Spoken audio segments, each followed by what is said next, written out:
Yan, Merry Christmas mga bossing and Happy New Year. Meron tayong overtime project, PCX 160. Kinabitan natin ng Zenlo. Nasaan yung box niya? Ito. Zenlo X1. Yan, 60 watts. Yan. Tear lens. Zenlo tear lens X1. And then, kinabitan natin siya ng switch, left switch na mayroong built-in passing. Yan. Testingin natin.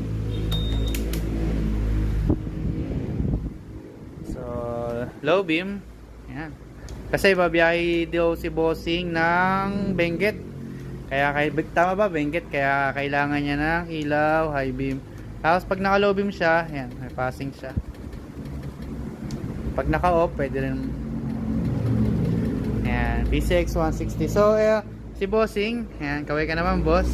Ayan, from North Caloocan si bossing. Actually, yung mga bossing, nag-walk-in lang si bossing ngayong araw. Hindi nagpa-schedule, hindi nag-message sa Facebook page natin. Kaya ayan, overtime si Boss Early. Ayan. Nabawasan na naman ng isang buhok. Okay, paano bossing? Babati ka ba? Gusto mong bumati? Hindi na. Paano? Thank you. Thank you sa pagdayo. Ayan. So, i-align na natin sa labas yung ilaw niya. I-upload ko na lang bossing sa YouTube ha. Para mapanood mo. Tsaka sa TikTok namin.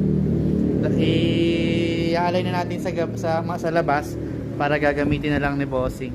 Babiyahe siya ng Benguet kaya kailangan niya ng ilaw, pero yun, from North Caloocan. Napanood niya tayo sa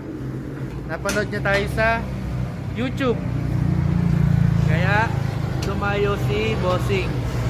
Ayan.